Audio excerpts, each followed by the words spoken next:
Now, since the early 1950s, a period in history when the UFO phenomenon exploded into worldwide events. There were sightings throughout the globe.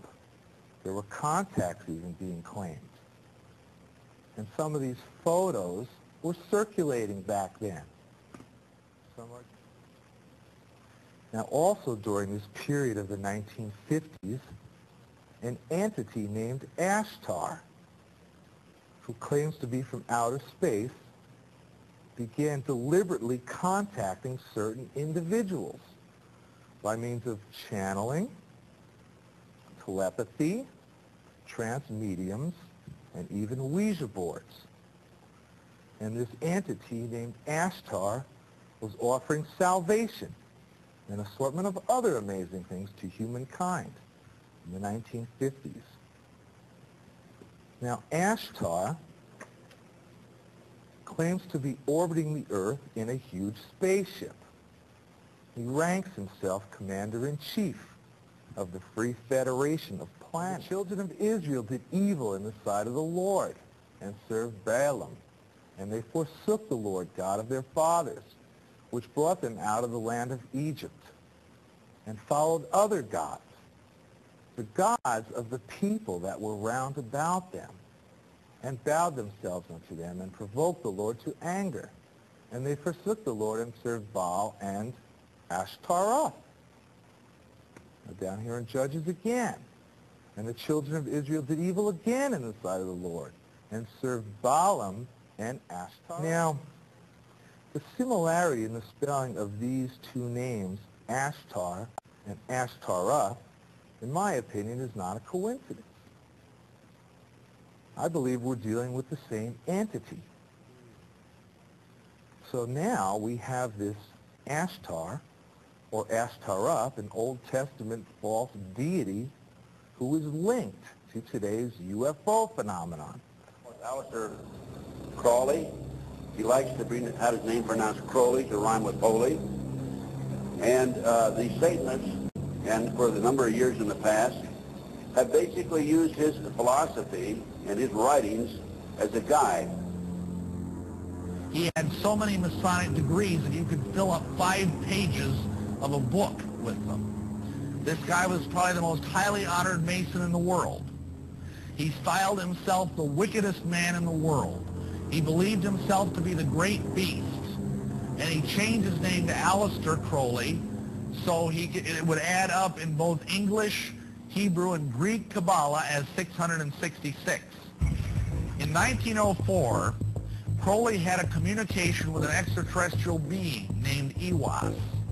And this being, through his wife, kind of a channeling type operation, brought forth a book that was called the Book of the Law.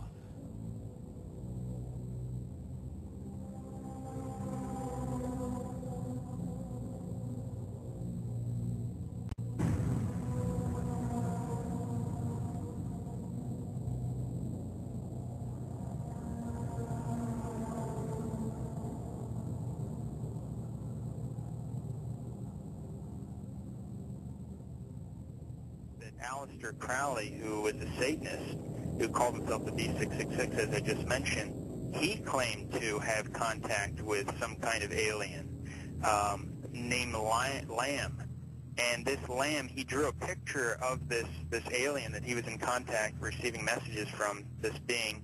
And the picture that he drew of this alien, it's a striking resemblance to the common gray ET drawing.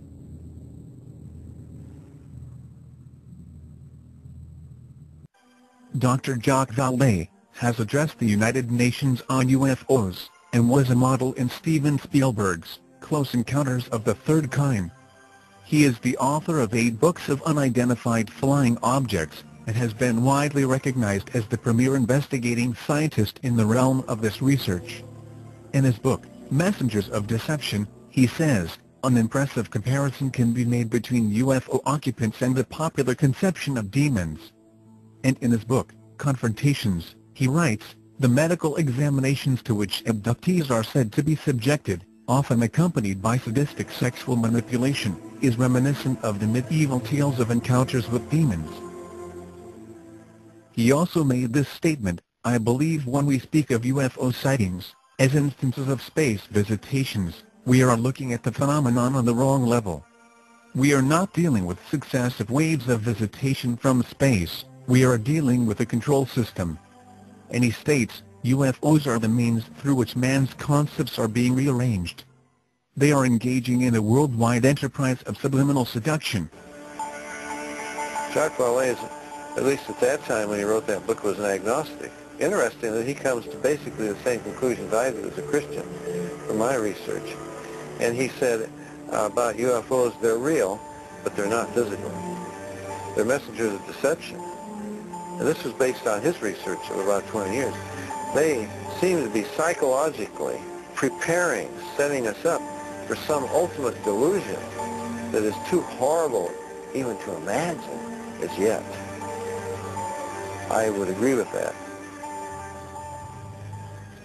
In Close Encounters of the Third Kind, that first film that came out about UFOs, the house that the mother and little boy were living in, the toys began running around and screws unscrewing in the presence of UFOs. What the film was saying was the same people that run UFOs run haunted houses. And I would say that's absolutely true. Oh yeah, it happens to be everywhere. Our house really has all kinds of paranormal activity. You'll see flashes of light. Sometimes furniture will move on its own. The water turns on by itself. You can watch the handle go on. There'll be, like the shower sometimes goes on. All kinds of paranormal investigation groups to his home, who have done it for many, many years, some of them up to 30 years. They bring their equipment, electromagnetic field readers, certainly a great number of video cameras, tape recorders, the Geiger counters and other equipment, dozens of pieces of equipment. And in every instance, the things we're able to capture, document, is phenomenal. We can have conversations with whatever they are. We're not sure. You can ask a question of them. You can't hear it, but you can play it back on your tape recorder and you can hear their voice. They will levitate or throw things around the room while you're there. While I'm there, on more than one occasion, the water faucet just turns on by itself and turns off by itself. This has happened in front of many people. So they came and installed surveillance cameras throughout the house, and the stuff we captured are amazing. These balls, fist-sized balls of red light. Some of the debunkers and some of the skeptics will say, oh, it's a laser pointer, except for the fact that it's three-dimensional, and you can see that it's three-dimensional and it has a tail usually.